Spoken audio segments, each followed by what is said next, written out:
Q106.7 weather. Here's your KQNK forecast.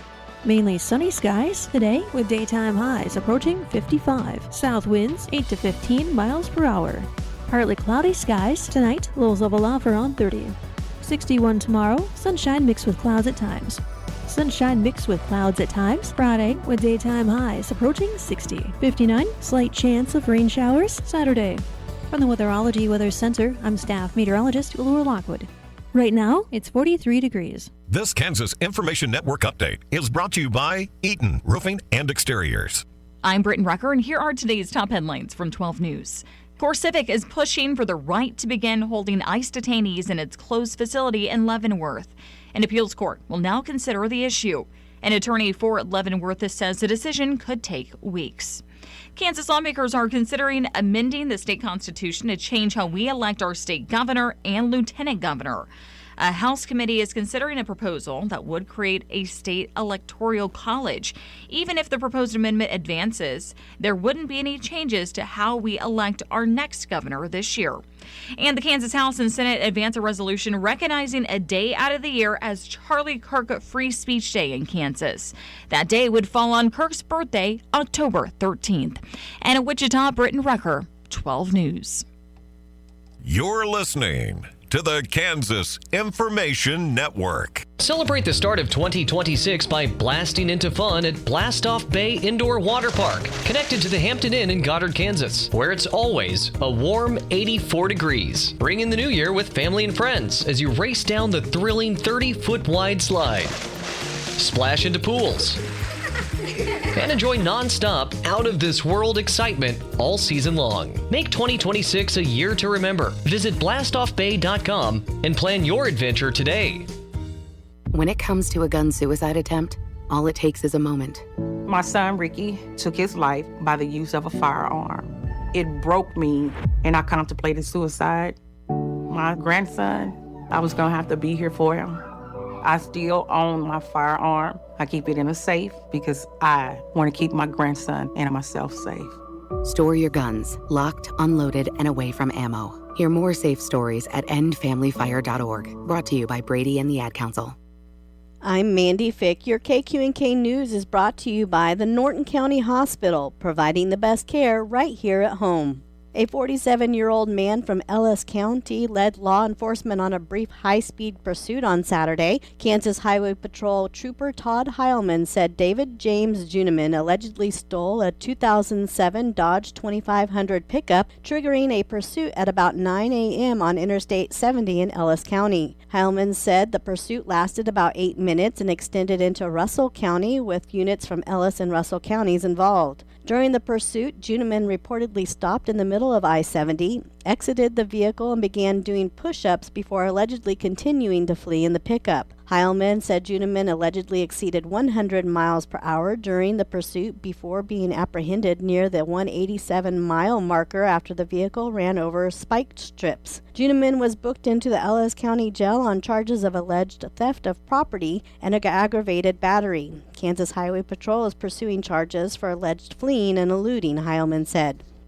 Fort Hays State University hosted the annual Regional Science Olympiad. Nearly 100 students from 11 Kansas schools, 4 middle and 7 high schools, braved frigid weather to compete. The top 3 finishers in each of the regional events received medals, and students achieving qualifying scores were invited to compete at the state event in April at Wichita State University. The Science Olympiad is a competition involving a wide variety of science and technology competitions coordinated by faculty and students from several departments at the university. This year, representatives from FHSU departments of mathematics, biological sciences, chemistry, geosciences, physics, and the College of Education came together to coordinate this event. Science Olympiad is not just about the robots or the hovercrafts, it's really about the connection between students and teachers, said Dr. Tara Phelps Durr, professor and chair of biological science at Fort Hays State University. Here in western Kansas, we have amazing mentors who pour everything into their students and brilliant kids who are ready to take on any challenge. Seeing them work together makes it clear the future of STEM is looking bright.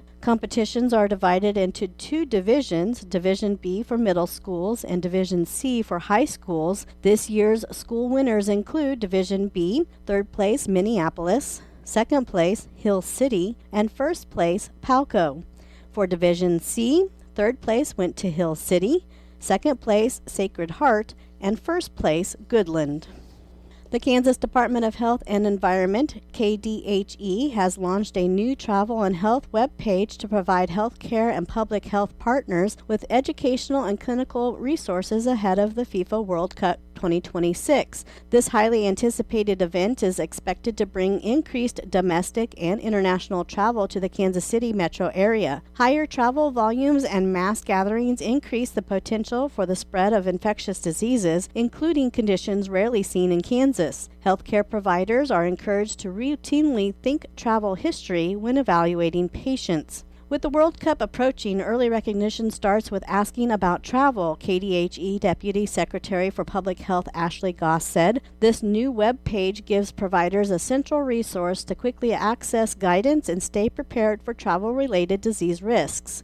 The new travel and health web page includes current travel health notices, disease-specific reporting and testing information, infection prevention and control resources for healthcare facilities, and provider training webinars on domestic and international infectious diseases. In the upcoming weeks, new resources will continue to be added. These will include additional training webinars, a clinical support dashboard which will allow clinicians to search for outbreaks and endemic diseases by country, and a Kansas-specific dashboard which will track emergency department visits and wastewater surveillance data.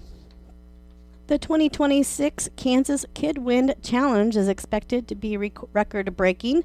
This year, 110 teams representing 38 schools from across the state are registered to compete, breaking the previous record of 94 teams in 2023. The first regional challenge will be held in Dodge City on Tuesday, February 10th. 5 more regional events are scheduled throughout the month in Colby, February 12th, Hutchinson, February 17th, Overland Park, February 19th, Manhattan, February 25th, and Burlington, February 27th. All events are open to the public and free to attend. The 2026 KidWind event guide, complete with times and locations, is available online. Student teams work together to design, build, and test a wind turbine using the materials of their choice. Each team's turbine will be put to the test in a wind tunnel at a wind speed of approximately 3.5 to 5 meters per second. Scoring is based on turbine performance, a knowledge quiz, a presentation to judges where the team explains its design process, and an instant challenge. Students compete by age categories, 4th through 5th grade, 6th through 8th grade, and 9th through 12th grade. The winning teams at regional events advance to the state finals on April 11th in Salina. State winners are invited to participate in the World KidWind Challenge in Madison, Wisconsin from May 18th through the 21st. KidWind is a fantastic hands-on opportunity that allows students to tinker and experiment with wind turbine designs. They experience the thrill of scientific discovery as their designs are validated through performance testing, and they hone their public speaking skills as they present their turbine design to a panel of judges, explained David Carter, director of the Kansas Energy Program at K-State Engineering Extension. Kansas KidWind is an energy-related STEM education event from the Kansas Corporation Commission and K-State Engineering Extension, made possible by a grant from the U.S. Department of Energy. More information about KidWind is available at kcc.ks.gov/energy-education/KidWind. I'm Mandy Fick. Your KQNK News was brought to you by Norton County Hospital. Call them today at 785-877-3351 for all your healthcare needs. Join our stellar team at Norton County Hospital. Looking for a workplace where compassion meets career growth? Look no further. If you're ready to embark on a fulfilling journey surrounded by supportive colleagues and opportunities for personal and professional development, we want you to be part of our family. Explore exciting career offerings and our comprehensive range of benefits, including capers, on the Career tab at ntcohosp.com. Kansas Agriculture Network News. Good day, everyone. I'm Greg Akagi. The latest farm bankruptcy data serves as another indicator of a struggling farm economy.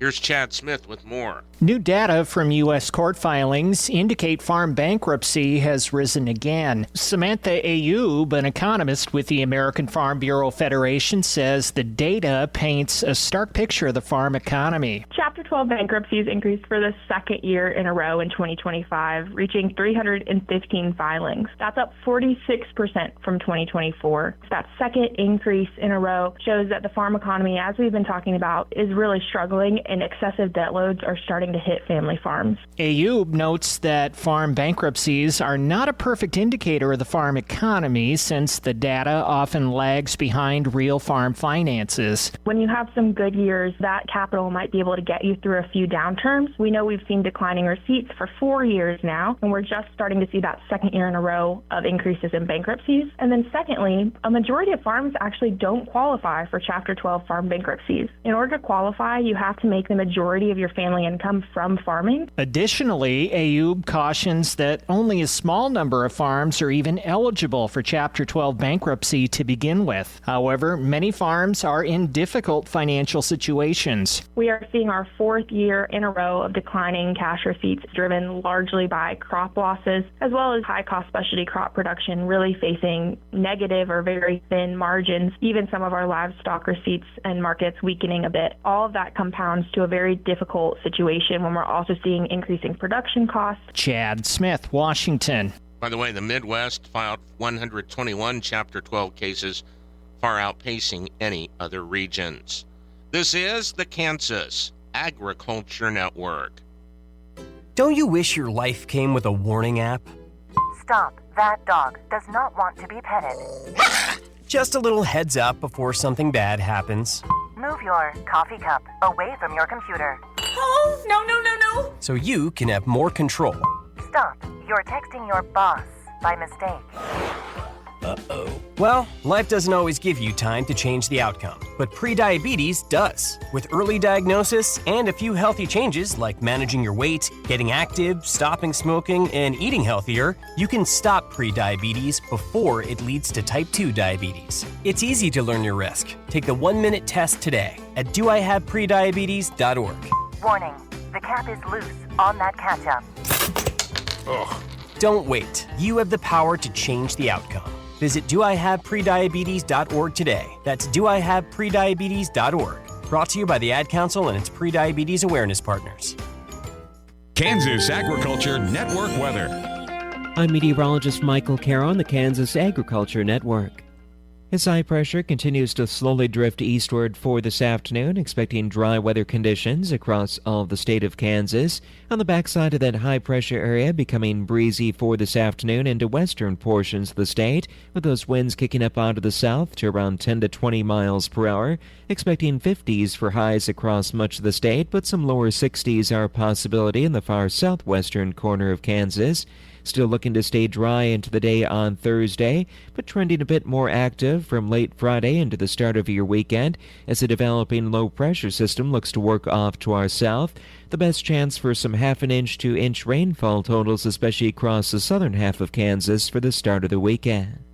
For northwest Kansas, for this afternoon, we'll see a mixture of clouds and sunshine with high temperatures climbing up into the middle part of the 50s. We'll have our winds breezy out of the south at 10 to 20 miles per hour. Into north central Kansas, a mixture of clouds and sunshine for this afternoon. High temperatures working up into the low to mid 50s. We'll have our winds turning to the southeast at 5 to 15. Into northeastern Kansas for this afternoon, a good deal of sunshine, expecting highs to climb up into the lower 50s, and our winds looking to stay light and variable. For southeastern Kansas for this afternoon, ample amounts of sunshine, high temperatures reaching up into the middle part of the 50s. Winds out of the north and northeast, 5 to 10 miles per hour. For south central Kansas for this afternoon, a blend of clouds and sunshine with middle to upper 50s for high temperatures, winds turning to the south and southeast at 5 to 10. And for southwestern Kansas for this afternoon, a mixture of clouds and sunshine, upper 50s to lower 60s for highs, with breezy south winds. This is the Kansas Ag Network. With today's inflation straining your budget, your Kansas Farm Bureau membership can help keep more money in your pocket. Save up to 75% off preferred home and office products with Office Depot. Special package pricing with Lifeline screenings. Exclusive savings on post-frame buildings with QSI. And join the Kansans who've switched to Kansas Farm Bureau health plans. And enjoy significant savings on nationwide medical health care coverage. Join today. For a full list of benefits, visit kfb.org/benefits. Talking about guns with others might not always feel comfortable, but it could save a life. Here's a way to start a conversation. Your family is going over to your neighbor's home for dinner for the first time. How would you ask if there are any unlocked guns in the home? Hey, we're so excited for tonight. Before we come over, though, may I ask if there are any unlocked guns in your home? Our guns are stored securely, locked in a safe that the kids can't access. Awesome. Learn how to have the conversation at agreetoagree.org. Brought to you by the Ad Council. This is Jan Teen for Norton Livestock Auction with information on this week's Thursday cattle auction at 1 o'clock. In the breeding stock, here's 23 black cows. They'd be 3 and 4 years old, bred black for March 1 calving. Here's 5 black pairs. They're 3 and 4 years old. They've got month-old black calves at side. Here's 18 black cows. They're 6 years and older, bred black for February 25th calving. That's a partial dispersion. In the calves and feeders, here's 144 mixed colored. They be half steers and half heifers, long time weaned. They've had their shots at 7 weights. 30 Charolais and Charolais cross steers, weaned into December, shots 775 to 800. 30 Charcross and black heifers, long time weaned, shots spring and fall, 7 weights. Here's 12 Blonde Quinte, mostly heifers, weaned January 1. They're all natural at 575 to 7 1/4. These consignments and many more this week at Norton. Hope to see you at the auction. Thank you.